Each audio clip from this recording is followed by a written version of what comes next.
O Senhor esteja convosco. Ele está no meio de nós. Proclamação do Evangelho de Jesus Cristo, segundo São Mateus. Glória a vós, Senhor.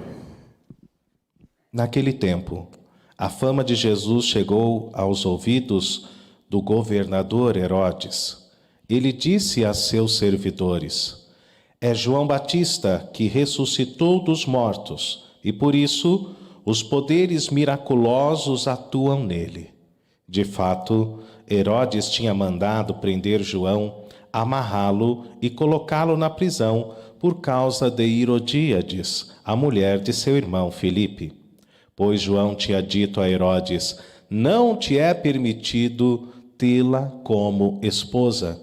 Herodes queria matar João, mas tinha medo do povo, que o considerava como profeta. Por ocasião do aniversário de Herodes, a filha de Herodíades dançou diante de todos e agradou tanto a Herodes que ele prometeu com juramento dar a ela tudo o que pedisse. Instigada pela mãe, ela disse: dá-me aqui, num prato, a cabeça de João Batista.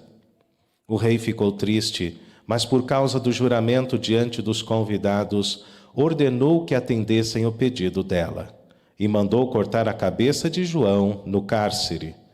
Depois, a cabeça foi trazida num prato, entregue à moça, e esta a levou para sua mãe.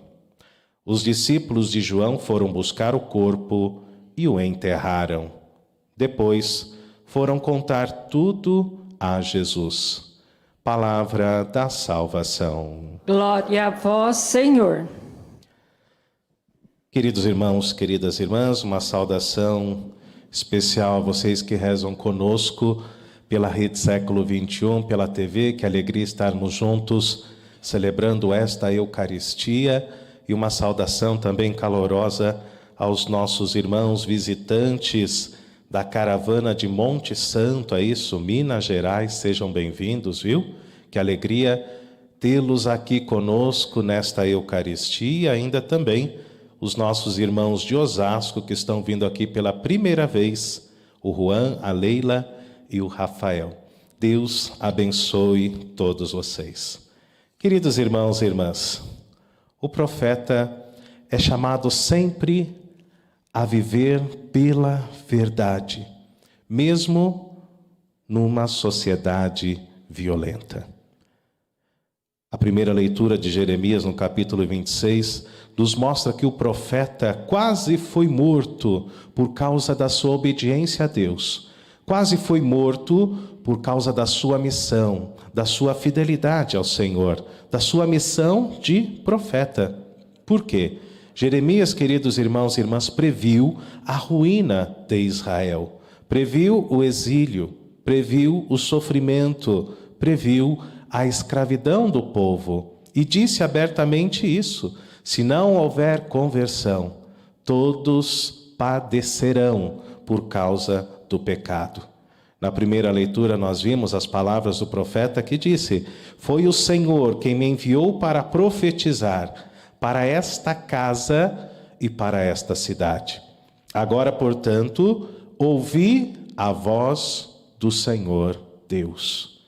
Jeremias viveu diante de um período de muitas infidelidades do povo, viveu num período de muita idolatria, viveu num período, amados, de muitas injustiças sociais, viveu num período onde, literalmente, o povo havia se esquecido de Deus.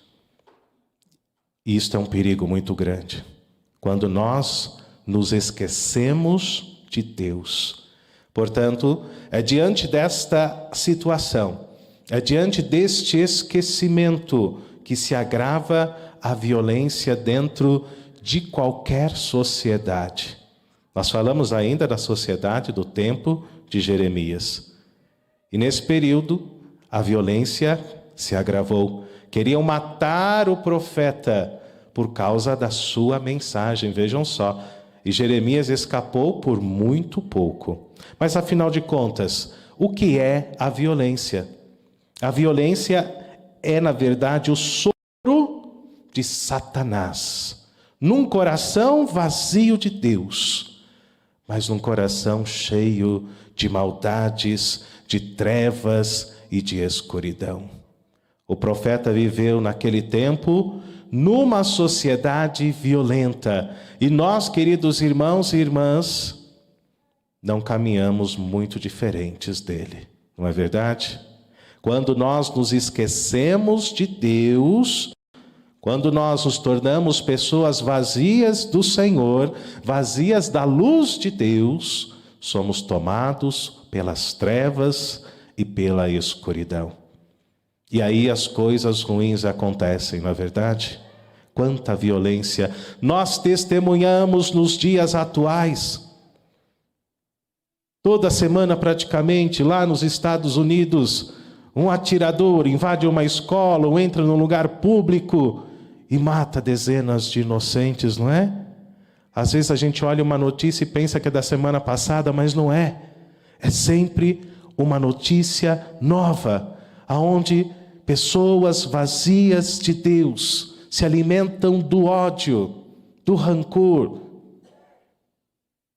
da escuridão e levam a todos sofrimento, tragédia e morte. A guerra na Ucrânia, violência sem motivo, violência gratuita, não é? É o sopro de Satanás num coração vazio de Deus. Por isso tomemos cuidado, não nos esqueçamos do Senhor em nossa vida, queridos irmãos e irmãs, porque nós precisamos dele. Padre, o senhor foi longe, não é? Mas e no nosso Brasil? Será que eu preciso mencionar? A violência que não poupa sequer mulheres, nem crianças. Nós ainda vivemos num tempo de violência. E o profeta Jeremias, lá na sua época, foi perseguido por causa da sua mensagem. Foi chamado como profeta da desgraça, porque ele anunciou tudo aquilo que mais tarde iria acontecer para com o povo de Israel. Um grupo de historiadores, queridos irmãos e irmãs, diz que Jeremias morreu também de forma violenta, de que foi para o Egito, e no Egito ele foi apedrejado. Há controvérsias, mas um grupo defende justamente esse raciocínio, de que Jeremias morreu justamente de forma violenta, apedrejado por ser um homem de Deus, por ser um homem da verdade. No Evangelho de Mateus 14, versos de 1 a 12, somos colocados diante, então, da pregação de João Batista que incomodou os grandes do seu tempo, especialmente Herodes. E da mesma forma como Jeremias experimentou a violência em sua vida, João Batista também foi preso, encarcerado e na prisão decapitado, porque ele falou a verdade. Ele denunciou então o pecado de Herodes e Herodíades, porque Herodíades era mulher do irmão de Herodes, chamado Filipe. João Batista disse a verdade. E aquilo causou um ódio no coração de Herodíades, que diante daquela festa, daquele banquete, a filha de Herodíades, Salomé, dançou, e ali o rei fez uma promessa: peça o que quiseres, e até metade do meu reino eu te darei. E o que ela pediu? A cabeça de João Batista numa bandeja de prata. O rei ficou triste no momento, mas cedeu, porque havia prometido diante de todos os convidados. E assim, queridos irmãos e irmãs, João Batista morreu também de forma violenta, porque a mensagem não agradou a muitos do seu tempo. E o Senhor nos chama, desde o nosso batismo, a sermos profetas neste mundo, mesmo diante das perseguições. É por isso que nas bem-aventuranças, Jesus já nos consolava, queridos irmãos e irmãs, lá no capítulo 5 de Mateus, no verso 11, dizendo: bem-aventurados sereis quando vos injuriarem, perseguirem, mentindo, disserem todo tipo de maldade contra vós, por causa de mim. exultai e alegrai-vos, porque será grande a vossa recompensa no céu. O profeta, ele incomoda quem está na escuridão, porque ele busca sempre levar a luz do ressuscitado. O evangelho de hoje, queridos irmãos e irmãs, também é um prenúncio da morte do próprio Cristo Jesus. João Batista foi morto com requintes de violência, de crueldade. E o que fizeram com Jesus então? O crucificaram. Mas antes disso, Jesus foi humilhado no alto da cruz, padeceu por nós. Teve uma morte maldita, uma morte de cruz, sendo que os romanos nem crucificavam os seus cidadãos. Era uma morte considerada uma morte maldita para os estrangeiros. E olhem só o que fizeram com nosso Senhor Jesus Cristo. E aí nós nos lembramos daquilo que nós ouvimos em Mateus 21, diante da parábola dos vinhateiros homicidas, que quando viram o filho do dono da vinha, disseram: vamos matá-lo. Este é o herdeiro. Vinde, vamos matá-lo e tomar a sua herança como nossa posse. Como é bonito o Salmo 68 que nós cantamos aqui hoje. Ele nos coloca diante de uma oração cheia de angústia, de quem sofre como o próprio profeta. Pobre de mim, sou infeliz e sofredor. Afastai-me deste lodo, pois nele me afundo. Libertai-me, ó Senhor, dos que me odeiam, que as águas turbulentas não me arrastem, nem a cova se feche sobre mim. Infelizmente ainda, queridos irmãos e irmãs, vivemos num tempo e numa sociedade violenta, uma sociedade que tem tolerância zero para aqueles que falam a verdade e que procuram levar a luz de Cristo àqueles que estão ainda na escuridão. Precisamos de leis que defendam a vida, precisamos sim de leis que levem segurança à população. Vocês se sentem seguros? Quando param na rua, quando estacionam, não é?